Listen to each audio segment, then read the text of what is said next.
brought to you by Silver Pumps. Top quality और consistent performance के लिए सिर्फ सिल्वर पंप नाम याद रखना। तो आप ये बार बार एक बात कह रहे हैं कि शराबबंदी को हटा देना चाहिए, उससे राजस्व का नुकसान होता है बिहार में, लेकिन ये बात भी तो है कि महिलाओं को उससे एक तरह से सुकून है, शांति है घर में, तो शराबबंदी क्यों हटाना चाहते हैं? देखिए, शराबबंदी इसलिए हटाना चाहते हैं कि शराबबंदी बिहार में लागू नहीं है। शराबबंदी के कानून के नाम पर शराब की दुकानें बंद हैं, होम डिलीवरी तो पूरे बिहार में हो रही है।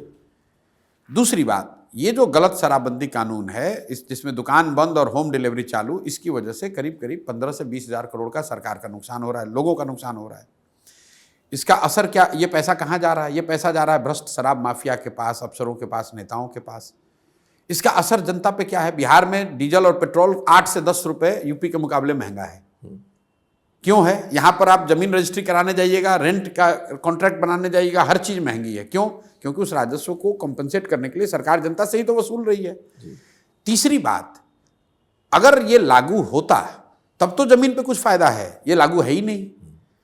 बिहार में 8 लाख से ज्यादा लोगों पर शराबबंदी के कानून के तहत केस किया गया है। 1 लाख से ज्यादा लोग आज भी जेलों में बंद हैं, और जेल में वो बंद हैं जो ज्यादातर समाज के सबसे गरीब, पिछड़े और वंचित समाज के लोग हैं, जिनको कोई पूछने वाला नहीं है। आप कह रहे हैं कि इससे महिलाओं को फायदा हो रहा है। अगर इसका कोई प्रमाण है तो मैं कैमरे पर कह रहा हूं कि इतनी अच्छी पॉलिसी, आप लोग के शब्दों में, जिससे महिलाओं का एम्पावरमेंट हो रहा है, समाज में शांति आ रही है, समाज का तरक्की विकास हो रहा है, इतनी अच्छी मिठाई बिहार के लोगों के लिए ही आप लोग क्यों देना चाहते हैं? इसको यूपी में भी लागू कीजिए, देश में भी लागू कर दीजिए। क्या देश की महिलाओं का एम्पावरमेंट नहीं होना चाहिए?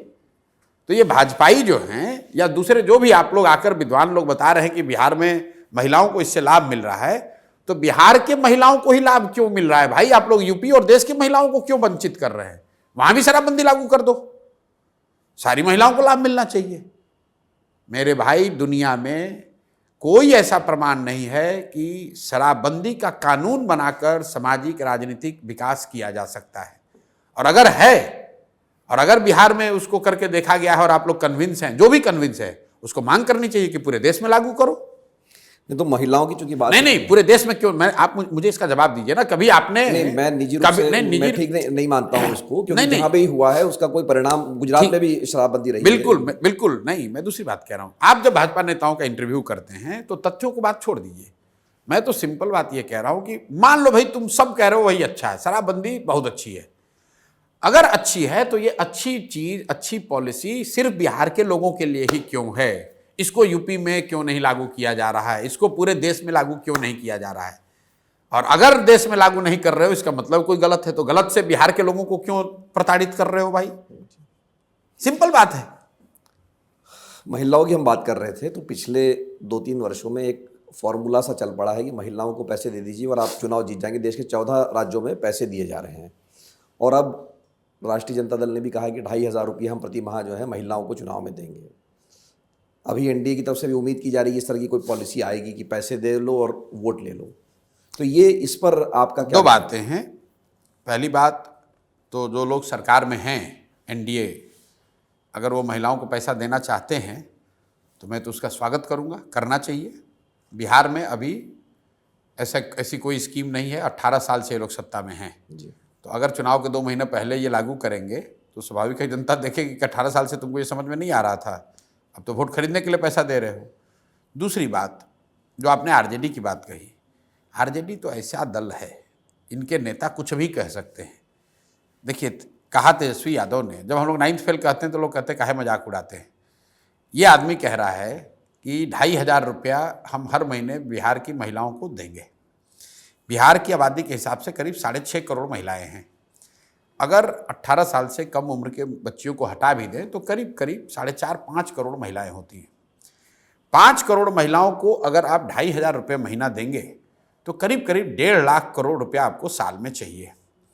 बिहार का योजना बजट है 1 लाख करोड़ रुपया, पूरा बजट है 3 लाख करोड़, योजना बजट है 1 लाख करोड़, और वो सारा ऑलरेडी एलोकेटेड है जी। आप कह रहे हैं कि 1.5 लाख करोड़ रुपया का आप एक स्कीम चला देंगे। मेरे भाई, कम से कम ऐसे बेहुदा बात करने से पहले कुछ नहीं तो कैलकुलेट, अपना मैथमेटिक्स का ज्ञान नहीं है तो कैलकुलेटर तो चला लो। अपने सलाहकारों से पूछ लो भाई, गुणा गणित करके बता दो कि कितना, झूठ भी बोलना है तो ये बता तो दो भाई कितना रुपया लगेगा। आप 1 लाख करोड़ की योजना मध्य के बजट को में से 1.5 लाख करोड़ रुपए की योजना चला देंगे। आपने 14 राज्यों की बात कही। मैं कैश ट्रांसफर का प्रोपोनेंट हूँ। बंगाल में जो योजना चल रही है वो मैंने 2019 में उनसे दीदी से घोषणा कराई थी चुनाव के समय, तमिलनाडु में कराया है। देश में दिल्ली, गोवा जैसे 2-4 राज्यों को छोड़ दें, कोई राज्य अपने सभी महिलाओं को या सभी पुरुषों को 2-2.5 हज़ार रुपया महीना नहीं दे सकता है। किसी के पास वो फिजिकल स्पेस नहीं है। जो मध्य प्रदेश में योजना चल रही है, महाराष्ट्र में जो घोषणा हुई है, वो भी 1,000 रुपये है, वो भी कंडीशनल है। आप जरा अंदाजा लगाइए, महाराष्ट्र सरकार जो देश का सबसे धनी राज्य है, धनी राज्यों में है, वो अपने महिलाओं को 1,000 रुपये देने में उनकी हालत खराब है। 1,500 दे रहा है जी। नहीं, वो सबको नहीं दे रहे हैं, आप जाके देख लीजिए जी। और तमिलनाडु नहीं दे पा रहा है, महाराष्ट्र नहीं दे पा रहा है, कर्नाटक में उन्होंने योजना घोषित की, उसके बाद से उनकी पूरी फाइनेंशियल हालत खराब हो गई। हिमाचल में शुरू किया, उसके बाद स्टेट ऑलमोस्ट बैंकरप्सी पर है फाइनेंशियली। और बिहार में कोई नेता कह रहा है कि हम दे देंगे 2.5 हज़ार रुपये। कैसे दे देंगे भाई, कहाँ से दे दोगे? तो आरजेडी के इन बातों को तो कोई गंभीरता से लेता भी नहीं है। और आप लोग पत्रकार हैं, जरा ये पूछिए तो सही कि अगर 2.5 हज़ार रुपया दोगे तो गुणा करके, खाली दोगे कैसे छोड़ दो, गुणा करके बता दो कितना रुपया चाहिए इसके लिए। इनको उतना भी ज्ञान नहीं है।